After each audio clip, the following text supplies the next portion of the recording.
Hello, and welcome to Aunty Donna. No. Hello, everybody. If you're just tuning in, now I'm conscious of my own accent. I can do this. Hello, everybody. My name is Zach. I'm joined by Broden and Mark from Aunty Donna. We're all Aunty Donna, and we're here doing a live watch party. The way this works is we are commentating episode 4 of Aunty Donna's Big Ol' House of Fun on Netflix.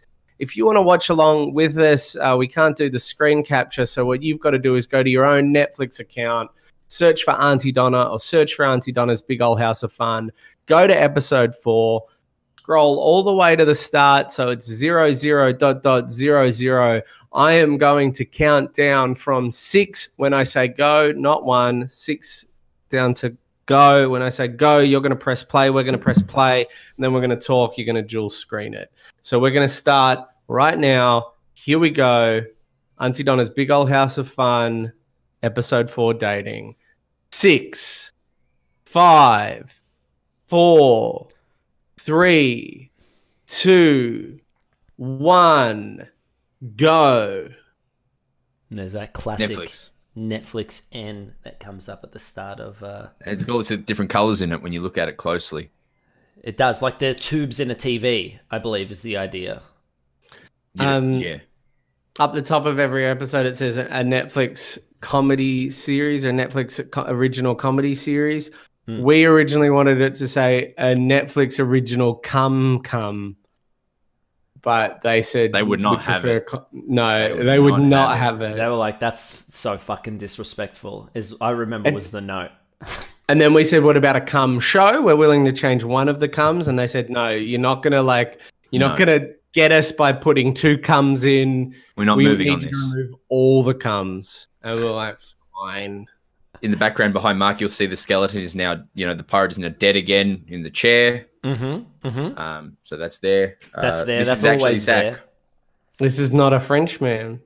A lot of people have been saying, why aren't you in the Frenchman sketch? And I said, that, my dear, is acting. See how powerful his acting is. When we were writing this sketch, because I remember I think I brought in the initial idea, and I was just always like, like a relatable rap song, but the third person just says things that aren't relatable and are a bit fucked and broken. And it was like, oh yeah, that was kind of okay, and that was kind of working. And then as soon as Zach was like, he's a heightened Frenchman from the past, it was like, I might be misremembering it. I feel like initially it was just a rap about relatable things, and then there was the layer of the fucked things, and then there was the layer of him being a British man saying fucked things from olden times. Oh, and then I play so many olden times British men that I was like, maybe I should mix it up by playing a French man. And then we were like, okay. And then he's hard to understand. Sam was like, it'd be funny if his relatable thing is him traveling through time and literally everything up until this exact moment. Yeah, I love that little bit really gave it such a great little turn. And I love all the this was like, okay, so this was a fucking nightmare. So that is the fucking computer is on like wires, and there's like a plastic thing underneath it, and some poor son of a bitch had to go through and not only remove all of the wires during these normal scenes, but also when the confetti is falling down. I remember when we're on set just being like, wow, how are they this is a handheld camera. This is on wires that's covering the computer. There's a board. I was like, how are they going to do this with special effects? I'm so intrigued about how they've planned this. And then we got to post and it was just like, oh no. No, we know. Yeah, they were like, oh no, this is hard. This is really hard. This is really going to be difficult.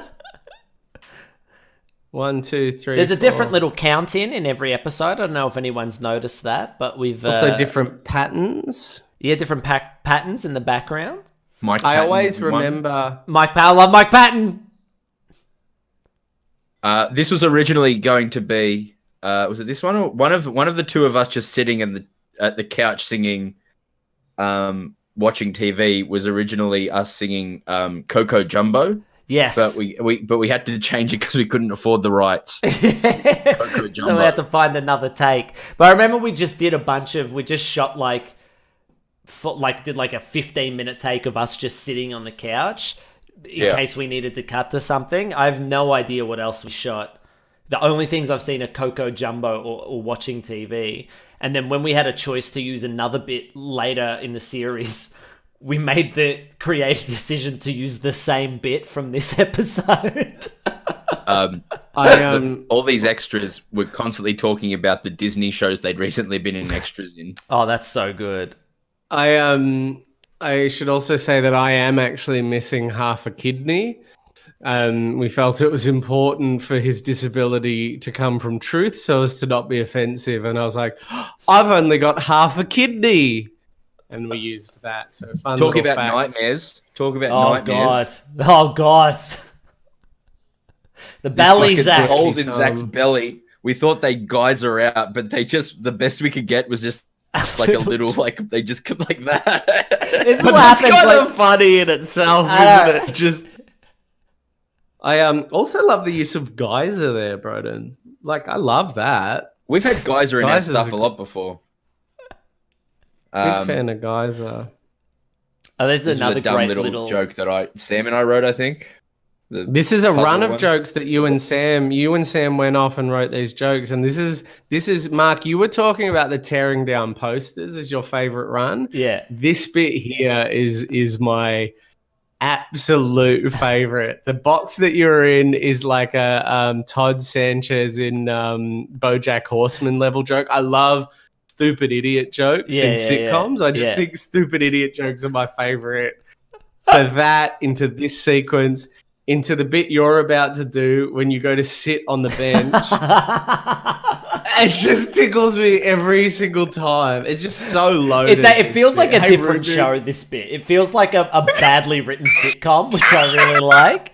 But I love that the creaky door bit, we'd only written that the door goes creaky door, and then Broden and I were just riffing around, and the whole Christopher Nolan bit made it in. That was another beautiful Santiago thing, where he was like, oh, I'm putting that in, and he put it in. We saw it, and we were like, yeah, fuck yeah, leave that shit in. That's funny as hell. I also love the date farm joke. I can't remember the full journey of that. Oh, God. Well, I'd recently watched an episode of Landline, and I watched about the date palm trees in Darwin and how they're a big export to the Middle East. I was like, oh, date palm. It was just they have male and female trees, and they need to like. Oh, make really? Yeah. Wow. So you have to get like the seeds from one and put them in another tree to make. And I think birds usually do it. Yeah. But that's how you make a date. That's amazing. Anyway. That's amazing. It's so funny to me. That joke for me, there was something that tickled me so hard, not so much about that joke, but about like the idea of doing that joke in this show. This like highfalutin, too many layers deep pun kind of gag. Tickled me something rotten. And then once we put that pause in... the pause. Once you undercut it with the pause, that's where it fucking sings, man. Like, there's nothing better than writing a really lame joke and then acknowledging how fucked it is. But it's also not lame. It's also like quite... Like, it's just like... I remember it took me a couple of goes to get it. Yeah, me too. It takes you a second. That's why I love that joke. It's like, it's one of those ones... Date. Oh, as in date. Then you have you holding the date. Yeah. Just all this effort to make this joke work. We should talk about Carl Tart. It's really funny. Carl Tart. Carl Tart's real funny in this, but there's all this stuff that was improd that was just not able to be used because it was like a storytelling one, and they like them talking for ages about Beyond Burgers and stuff was really, really funny, but we just can't use any of it. It might be worth putting up as bloopers or outtakes or something. Yeah, definitely. Yeah. Definitely. Carl Tart was so funny. He was very Talk funny. about the blue car if we can very quickly. Oh, the blue car was a red car But what happened? We got did we write So what it wrong? what it was no. Oh, we no, had it right. We had it right. But then we were like, just to be safe, let's do it the other way around. Like, just to be safe, let's do it. Let's flip it. So we had it the right way around. And they're like, we don't exactly know the color of the car, so if we just flip it, that'll work. But then there was a really fun impro. Yeah. Off the flipped one with the I don't know and all that stuff was a really fun impro. So rather than just accept that we couldn't use that impro, we recolored the car in post. So that car is actually red. That car's actually red. I love this. I love this bit. It's Ben, Broden, and Raker are so fucking funny as the theater, and the sales aren't good is so good. Capitalism. All the fucking lines in it, and the fuck, the way Raker says fuck, so fucking funny. I love that little gag. Max's favorite thing to do is change aspect ratio mid shot. It's Max's favorite thing to do. He loves the. And this was a great sketch. This was a really hard sketch to get right in the edit. Originally, the sketch had a lot more dancing in it. Like, originally, the way the sketch was structured was it was after every little moment that Zach and I had where we'd say something silly, we'd cut to a dance, and then we'd say something silly, and then the dance would escalate, and then we'd cut to something silly, and then the dance would escalate to the point where we're all dancing. And it just kept not working, and it was real dire for a while there. I was like, a bad sketch. Bad sketch. We fucked up. But we worked really hard on the edit. We kept shaving it down. You can see Zach's dancing there. Yeah. And we got to the point where we'll cut all the dancing, save the dancing as a punchline at the ending, and make it a little smoother. And rather than try and fit lots of little funny moments in, let's sit in a couple of funny moments. And it was really nice. It really opened it up for me. Not just this sketch, but in terms of editing for the rest of the show. Sometimes what we try and do when we're editing, and it's an improv-y sketch, we'll get as many little funny moments as we can and put them all in. But sometimes you need a bit more context or a bit more breadth for those little funny moments to work. And this was a great example of that. It was like, rather than try and squeeze everything in, we picked like 5 or 6 that we really loved and gave them some space. Even though it's pretty breakneck. Like, it's edited at a pretty breakneck speed already. Zach, what's your number one bit of feedback you get from people about the show, Zach? It's my braids. It's nothing but braids. I don't think I've gotten a single compliment for my comedy.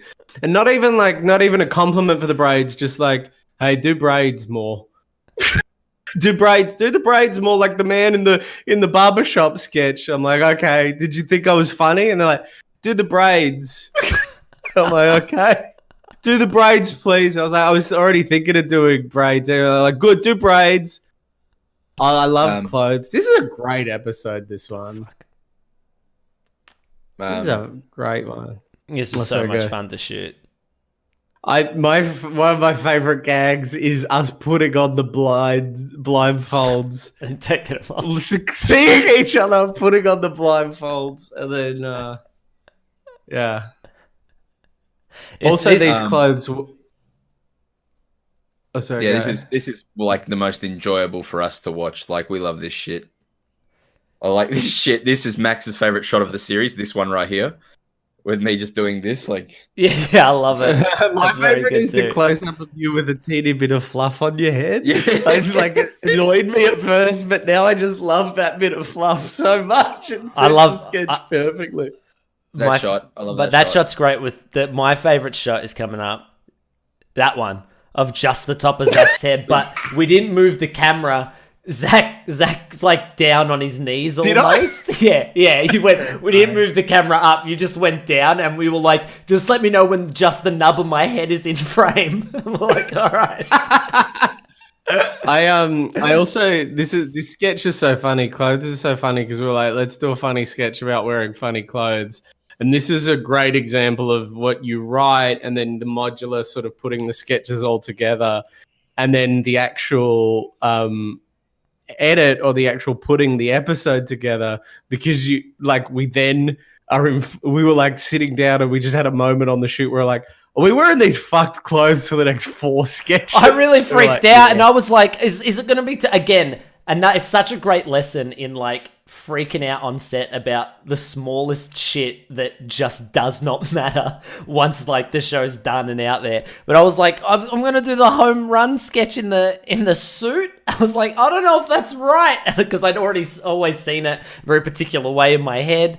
I think it works much better in the red corduroy. But what it did do, though, the lesson for me was it made it harder to edit. It made it harder to put that sketch anywhere else. That is very true. Anywhere else. That is very true. It made it more difficult to edit the episode, and I think it added challenges in the editing room. But in the end, I love it. Yeah, very much so. I've watched Mark fuck himself maybe 600, 700 times now, live on stage. We did a test run of this sketch in a house in LA. Yeah, we did, because I was... to be completely honest, I was freaking out about this sketch. I was like, I didn't know if it was going to work filmed. Because I get very self-conscious and I have very low self-esteem at the best of times. And I was just like, didn't have a lot of confidence in my ability and couldn't see it, how it was going to translate to film.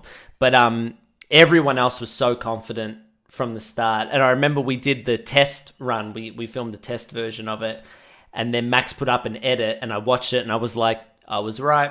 It doesn't work. And then we all sat down and watched it. And I just remember, Zach, you were fucking pissing yourself all the way through it. And I was like, oh, okay, I'm fucked in the head. I was like, I don't know what I'm talking about. That was the moment where I chose to let go. That was the moment where I chose to let go. Yeah, that was a real moment where I was just like, if this isn't going to convince you, then just trust that it'll work. Yeah. I had to just totally let go. A lot of people love the Mark wiping cum from his vagina. I personally am not a fan. And I'm willing to put that on the record. There was originally sound effects. Really sound if someone put in the cum hitting the floor SFX on it, and that was fucked. We had to remove that. I love that we got Moogie in. It was so last minute. Final moment. The absolute last thing that was written, it was slotted in right before we shot. We said we wanted that. They were like, "How do you want this to look?" And we were like, "Have you seen Once Upon a Time in Hollywood when Leonardo DiCaprio does that ad?" He does that like 60s mod ad thing where he's dancing like that. Do that. Fuck, good. These wigs are great. Like Broden's wig is fucking spectacular. It's a good wig. It's a good wig. I'll concede it was a good wig. Puppeteering is a fucking art form, right? And so we didn't have a puppeteer for this bit. And like Randy, the person who does Randy, like goes to Pilates like 5 times a week to make sure his body can do it. And this is just Zach and one of our art department people trying to do the puppet. And it's like, it fucking kills your arm. And when he says, uh-oh at the end here, when he says, uh-oh, it's him literally, his arm going numb and collapsing. Because he can't hold his arm up. It was very funny as well because I was... Oh, go, Zach. Go. What's that? No, go. I was very like, me have a go being the puppet, and I think I lasted like a minute before I was just like, oh! There's a bit that I'd forgotten that we'd cut that I loved so much, and I'm so upset that we cut it. But originally we had this bit where it cuts to the computer and Broden's watching the Aunty Donna transition that was just happened, and then Broden had a line that's, "I'm watching this," and it's just this weird like kind of like too meta joke where Broden's acknowledging that he's watching the show that you're watching. I think it got cut because it was too weird, but I always loved it so much. It's ridiculous how much Cowdoy is in this series. That's so fucking stupid. I know. Yeah, we put him into the fucking... The robot's great. Love this gag. There's a lot of gags in this episode. If you were to ask me what is my, like, and I'm not saying these were my ideas, just like what is my aesthetic, what do I love? It's fucked robots. Yeah. It's like the 60s dancing men to Moogie. The idea of parody meets just fucked shit. Nom, nom, nom, nom, nom. Not even parody, pastiche. Pastiche meets fucked shit is my absolute favorite in the world. Wow, what a journey that was, guys. What a journey. You've gone very, Thank you so much. You've gone very glitchy, Zach. You've gone very Yeah, low sorry, res. you No, I genuinely have presumed gone as very much. low res and have been low res for most of the stream. I wish that wasn't the case, but you know. Was my sound coming through Oh, okay? your sound's beautiful. Sound is perfect. That's it's just the fine, then. visual. That's fine then. If for anyone who cares, I'm looking to get some new cables installed at great expense. So that I can stream better for you. We're working on Hey, it. thanks so much. Thanks so much for joining us, everybody. Please. Absolute pleasure, everyone. Donna. Aunty Donna's big ol' house of fun. We hope you're liking season 1. If not, get fucked and leave your dog. Just joking, please keep watching. Aunty Donna's big ol' house of fun. We hope you're liking season 1. If not, get fucked and leave your dog. Just joking, please keep watching.